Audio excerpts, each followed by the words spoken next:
नमस्कार, मैं हूं श्वेता झा। आप देख रहे हैं आज तक। आपको बता दें कि दिल्ली और एनसीआर में आज प्रदूषण का स्तर बेहद खतरनाक स्तर पर पहुंच गया है। कई इलाकों में एयर क्वालिटी इंडेक्स यानी कि AQI 1000 के करीब पहुंच गया है। दिल्ली से लेकर गाजियाबाद, नोएडा और ग्रेटर नोएडा में ज्यादातर जगहों पर AQI का स्तर 999 है। हालांकि दिन गुजरने के साथ प्रदूषण में थोड़ी कमी तो आई है, लेकिन पटाखा चले तो प्रदूषण भी बढ़ा और शहर शहर धुआं भी देखने को मिला। ये देखिए, आपको शिविर निवासपुरी में 999, नेशनल स्टेडियम में भी 999, सोनिया विहार 697, इसी तरह से गाजियाबाद 999, नोएडा 999। कुछ इस तरह से एयर क्वालिटी इंडेक्स देखने को मिला दिल्ली एनसीआर में। हालांकि अगर दिल्ली की बात करें तो लगातार दिल्ली के सीएम अपील करते रहे अलग अलग माध्यमों से कि दीपावली मनाएं लेकिन पटाखा नहीं जलाएं, लेकिन उसके बावजूद खूब पटाखे जलाए गए हैं। और उसके बाद आज सुबह की आपको हम हवा में दिखा रहे हैं कि किस तरह से खतरनाक स्तर पर प्रदूषण जो है वो पहुंच गया है, क्योंकि पहले से ही धुंध था और ऊपर से पटाखा लोगों ने कल जलाया दीपावली के मौके पर। और ऐसे में एयर क्वालिटी इंडेक्स आज सुबह 4 बजे का आपको हम दिखा रहे हैं।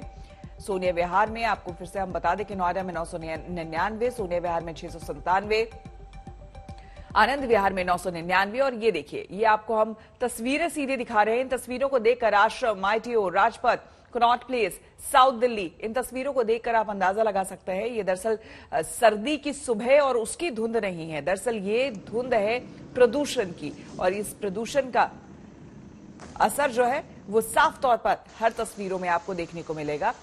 भले ही दिल्ली के अलग अलग इलाके आपको यहां पर दिख रहे हों, लेकिन हर जगह अगर आसमान की बात करें तो प्रदूषित और हवा जहरीली, हर जगह लगभग एक सा नजारा, एक सी तस्वीर आपको देखने को यहां पर मिलेगी। और ये कोई सुखद तस्वीर नहीं है, क्योंकि उन लोगों के लिए, खास करके जिनको सांस की परेशानी है, उनके लिए और ज्यादा कह लीजिए कि ये खतरनाक जो है स्थिति बन गई है। क्योंकि एयर क्वालिटी इंडेक्स जो है वो 1000 के आसपास पहुंच जाना अपने आप में बहुत बड़ी बात होती है।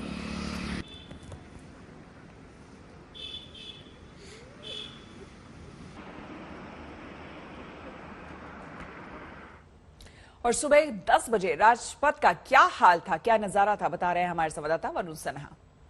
वालों ने दिवाली पर जमकर पटाखे जलाए और हालात अब दिल्ली के ऐसे हो गए हैं कि जगह जगह एयर क्वालिटी इंडेक्स बेहद खराब स्थिति में पहुंच गया है। दिल्ली में करीब 72 जगहों पर 700 से ज्यादा एयर क्वालिटी इंडेक्स है और वहीं जहांगीरपुरी के अंदर 999। फिलहाल मैं राजपथ पर खड़ा हूं और आप देख सकते हैं कि सामने जो है वो राष्ट्रपति भवन है, लेकिन आपको नजर इसलिए नहीं आएगा कि चारों तरफ आपको यहाँ प्रदूषण से भरा हुआ धुआं नजर आएगा। और शायद यही वजह है कि ये स्थिति समझाती है कि लगातार जो जागरूकता अभियान चलाए गए थे ये समझाने के लिए कि प्रदूषण को ध्यान में रखते हुए आप लोग किसी भी तरीके से इस समय दिवाली पर पटाखों का प्रयोग ना करें, लेकिन तब भी जमकर पटाखे जलाए गए। और शायद ये हालात अब समझा रहे हैं कि दिल्ली के अंदर अगले 1-2 दिनों में आपको ऐसी ही तस्वीर देखने को मिलेगी। हालांकि मौसम विभाग की माने तो ये सारा प्रदूषण जो है उसमें करीब 30% प्रदूषण जो है वो पराली का है और बाकी पटाखे का धुआं।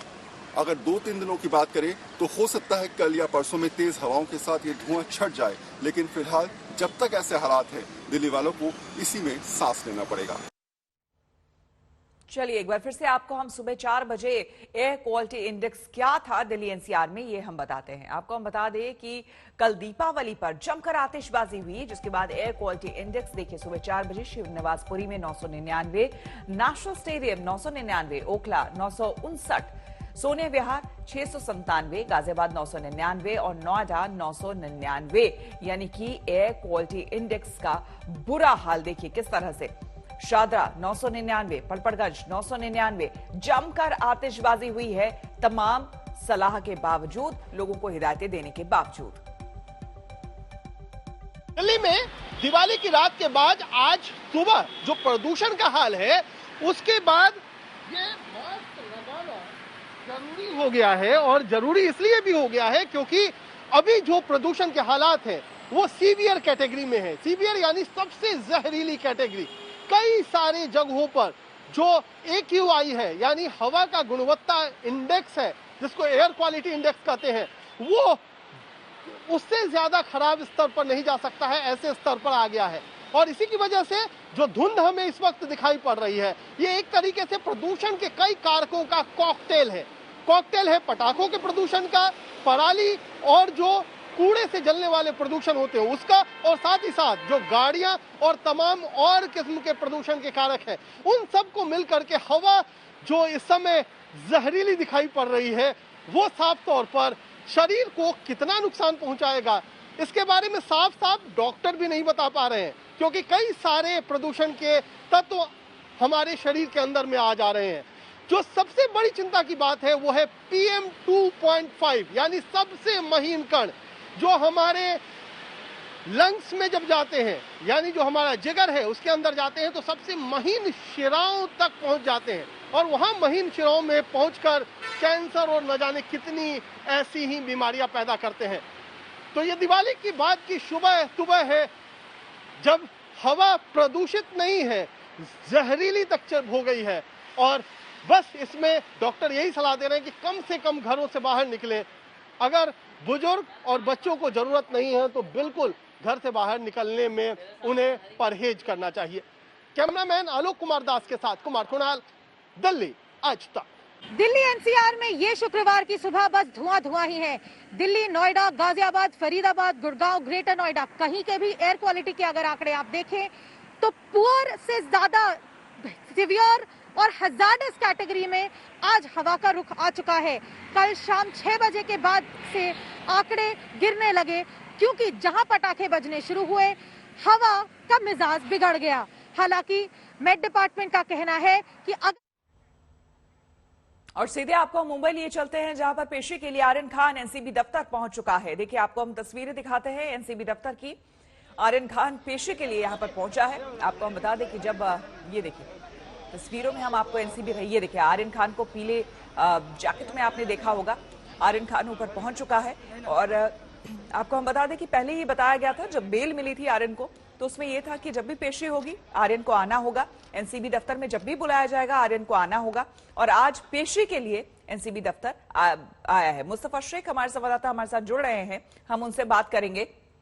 लेकिन उससे पहले आपको हम बता दें कि एनसीबी दफ्तर आर्यन खान पहुंचा हुआ है। आपको पता हो कि लगभग 26-27 दिनों के जेल के बाद आर्यन खान को बेल मिली थी, और उसके बाद ये सशर्त बेल मिली थी। कई तरह की शर्तें उसमें लगी हुई थी, जिसमें यह भी कहा गया था कि जब कभी भी आर्यन को बुलाया जाएगा उसे आना होगा। मुस्तफा शेख हमारे संवाददाता हमारे साथ जुड़ गए हैं। मुस्तफा, क्या जानकारी? आर्यन को पेशी के लिए आज बुलाया गया था और आर्यन वहां पर पहुंच भी गया। जी बिल्कुल, जो बेल कंडीशन है उस बेल कंडीशन में ये लिखा गया है कि आर्यन खान और बाकी जो आरोपी है अरबाज मर्चेंट, मुनमुन तमैचा, उन लोगों को हर फ्राइडे 11 से 2 के बीच में एनसीबी दफ्तर में हाजिर लगानी पड़ेगी। इस वक्त हमारे पीछे आप देखेंगे मुंबई में नारकोटिक्स कंट्रोल ब्यूरो का जो ऑफिस है उसी में आर्यन खान पहुंचे हुए हैं, और ये एक रूटीन प्रोसीजर होता है जिसमें उनके दस्तखत लिए जाएंगे। वो मुंबई में ही प्रेजेंट है, इस चीज की कंफर्मेशन की जाएगी। उसके बाद अगर कुछ पूछताछ करनी होगी तो सवाल जवाब किए जाएंगे, और थोड़ी देर में आर्यन खान यहाँ से निकलेंगे। तो ज्यादा वक्त नहीं लगता है। आमतौर पर एक तरह से पेशी की आप कह सकते हैं कि गाइडलाइंस होती है, वो गाइडलाइंस इसीलिए रखी जाती है कि ये जो इन्वेस्टिगेशन एजेंसी है, जो इस केस में एनसीबी है, उनको ये भरोसा रहे कि आर्यन खान मुंबई में ही है, प्रेजेंट है, और किसी भी तरह से कोई भी विटनेस को इन्फ्लुएंस केस में नहीं कर रहे हैं। इसीलिए ये शर्त रखी गई थी, और उसको पूरा करते हुए आज पहला जो फ्राइडे था उनके जेल के आने के बाद आर्यन खान एनसीबी दफ्तर पहुंचे हुए। बिल्कुल मुस्तफा, जो तस्वीरें हम देख रहे हैं, आज भी रवि के साथ ही आर्यन यहाँ पर आए। बिल्कुल, तो आप देख सकते हैं शाहरुख के बॉडीगार्ड रवि यहां पर मौजूद है। जब बेल के लिए गए थे तब भी रवि साथ में गए हुए थे, और आज भी वो वहां पर पहुंचे।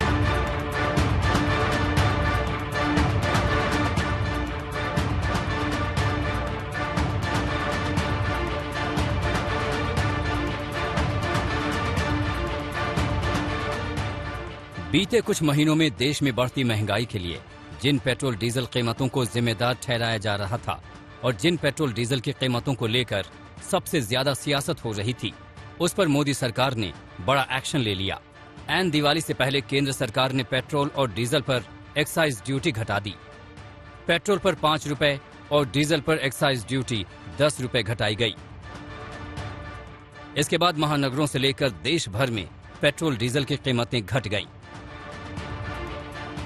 केंद्र की पहल के बाद एनडीए के राज वाले राज्यों ने भी वैट कम किया। इससे जनता को राहत की डबल डोज मिली। विपक्ष पेट्रोल डीजल को लेकर मोदी सरकार को निशाना बना रहा था, लेकिन फिलहाल उसके हाथ से यह मुद्दा छिनता दिख रहा है। उधर बीजेपी इसको बड़ा और राहत भरा फैसला बता रही है। राजनाथ सिंह से लेकर जेपी नड्डा ने एक्साइज कटौती के लिए पीएम का शुक्रिया अदा किया। गृह मंत्री अमित शाह ने ट्वीट किया, नरेंद्र मोदी जी द्वारा देशवासियों को दीपावली के इस उपहार से न सिर्फ आम व्यक्ति को राहत मिलेगी बल्कि महंगाई भी कम होगी। मोदी जी के नेतृत्व में भाजपा की प्रदेश सरकारों ने भी पेट्रोल और डीजल के दामों में और कमी करके जनता तक और अधिक राहत पहुंचाने का सराहनीय कार्य किया है। यूपी के सीएम योगी ने भी पेट्रोल डीजल की कीमतों में कमी को बड़ा कदम बताया। हम आभारी हैं प्रधानमंत्री मोदी जी के। कल केंद्रीय कैबिनेट ने डीजल और पेट्रोल से एक्साइज में भारी कमी की है। इससे सामान्य उपभोक्ता वस्तुओं के दाम पर काफी अंतर आएगा, आम नागरिक को राहत मिलेगी। तो राज्य सरकार ने केंद्र सरकार के साथ मिलकर के डीजल के दाम और पेट्रोल के दाम को प्रदेश के अंदर 12 रुपये कम करने का निर्णय लिया है। हालांकि विपक्ष अब भी कह रहा है कि जो कटौती की गई है वो नाकाफी है और सियासी फायदे के लिए की गई है। प्रियंका गांधी ने ट्वीट किया, ये दिल से नहीं डर से निकला फैसला है। वसूली सरकार की लूट को आने वाले चुनाव में जवाब देना है। राजस्थान से लेकर बंगाल सरकार ने अभी वैट घटाने को लेकर हिचक दिखाई है। ऐसे में फिलहाल पेट्रोल डीजल की कीमतों के मोर्चे पर विपक्ष कमजोर दिख रहा है। ब्यूरो रिपोर्ट, आज तक। कोरोना काल में सेहत और आमदनी को लगे जोरदार झटके ने लोगों की मानसिक सेहत पर बहुत बुरा असर डाला है। एक स्टडी में दावा किया गया है कि ये असर इतना घातक है कि अब लोगों को तकनीक पर इंसान से ज्यादा यकीन होने लगा है। करियर को लेकर तो लोग खासकर मशीनों पर ज्यादा भरोसा करने लगे हैं।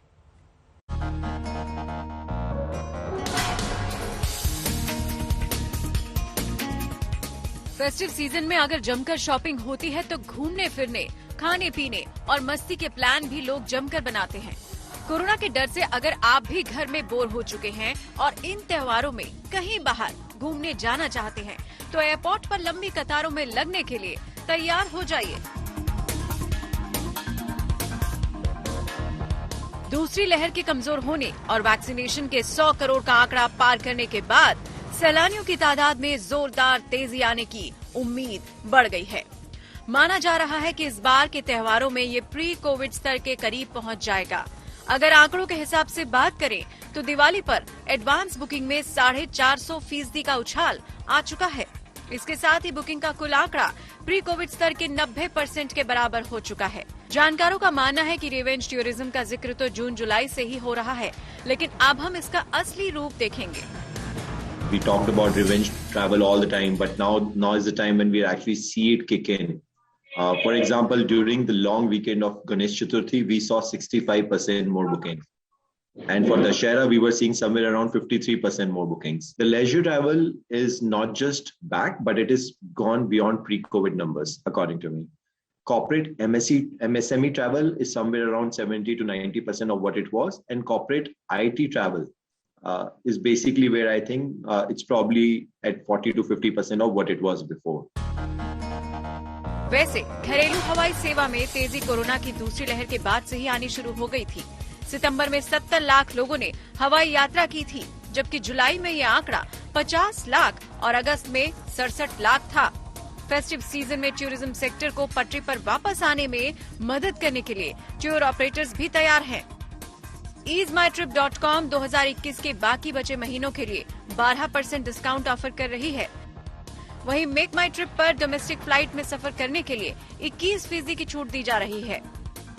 घूमने के लिहाज से सैलानियों की पहली पसंद लेह लद्दाख, राजस्थान, गोवा और अंडमान है। Life is coming back to normal for all of us. There is such a large demand for domestic travel specifically to most of the destinations, and it's not going to be just Bombay or Delhi or Jaipur or Goa. I mean, there are people who are willing to travel into the hills in Uttarakhand. People are exploring Northeast. People are looking at Andaman.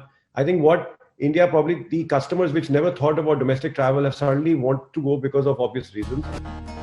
Booking के trend में दिलचस्प बात ये भी देखने को मिल रही है कि जहां 3 और 5 स्टार होटल्स में अभी भी कमरे मिल सकते हैं, वहीं 5 स्टार होटल्स के सारे कमरे बुक हो चुके हैं।